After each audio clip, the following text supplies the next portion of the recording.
પછી મામાએ કાગડા જોયા અને એટલા બધા ખુશ થઈ ગયા કે આવા કાગડા તો મેં ક્યારેય જોયા જ નથી ને, એકદમ મોટા અને આખા કાળા કાગડા છે.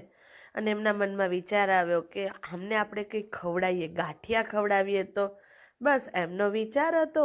અને ત્યાં તો જયશ્રી મામી ફટાફટ ગાંઠિયા ગાડીમાંથી લઈને આવ્યા અને એ ગાંઠિયા જો કાગડાઓને નાખવા લાગ્યો અને બધા જ કાગડા આજુબાજુમાં ફટાફટ.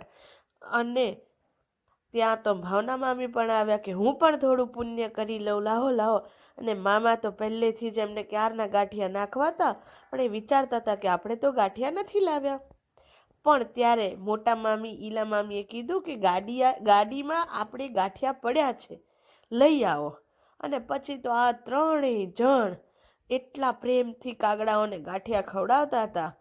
અને મામાને મોઢું તમે જોવો ને તો તમને લાગે કેટલા ખુશ થઈ ગયા હતા કે જાણે નાનું છોકરું હોય ને એટલા બધા ખુશ થઈ જાય.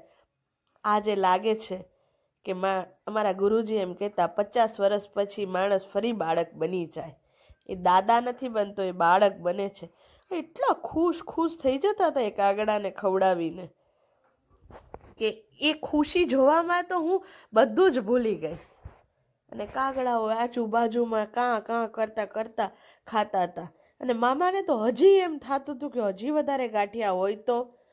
પણ હવે ગાંઠિયા હતા નહીં. પણ હવે મામા એવું કીધું કે પાછા આવશો ને ત્યારે આપણે બહુ બધા ગાંઠિયા લઈને આવશું.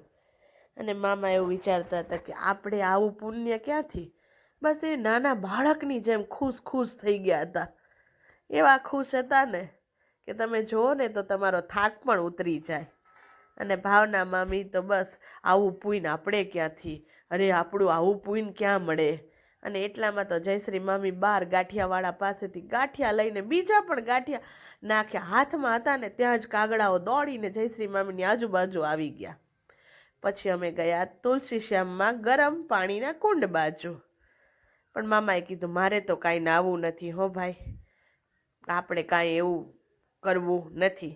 અને પછી લેડીઝ બાજુનો કુંડ અલગ હતો. એટલે જયશ્રી મામી તો દોડતા એ બાજુ ગયા. અને એમને તો થયું કે આ કુંડનું મહત્વ શું છે. બસ એ વિચારતા અને વાતો કરતા એમણે તો ફટાફટ કુંડમાં પોતાને હાથ બોળવો તો ને એમને કુંડના કેટલું ગરમ પાણી છે એ જોવું હશે કે શું અદ્ભુત રીતે એમનું આ મન નાના છોકરાની જેમ દોડીને ત્યાં કુંડ બાજુ ગયું. અને એ કુંડની બીજી બાજુ પગથિયા હતા ત્યાં બેસી અને એમણે કુંડમાંથી આચમન લીધું, કુંડને નમન કર્યા અને પોતાના બંને હાથ અને પગ એમાં ધોયા. અને એને કાળિયા ઠાકોરની લીલાનો જાણે એને આમ આનંદ હતો. અને બસ ભાવના મામી પણ આવ્યા અને એમણે તો ભરીને ગંગે ચ યમુને ચ અંજલિઓ આપવા જ લાગી. અને પછી મને થયું કે હું શું કામ રહી જાઉં. મેં પણ ફટાક દઈને ભાવના મામીની બાજુમાં આવી અને મારા પગ ભીના કર્યા. મેં પણ હાથ પગને મોઢું ધોયા. અને એટલું અદ્ભુત ગરમ પાણી હતું કે જેની તમે પાર ન પામી શકો. પછી મામીએ કીધું કે તમે પણ આમાંથી એક આચમન ઈશ્વરને અર્પણ કરો.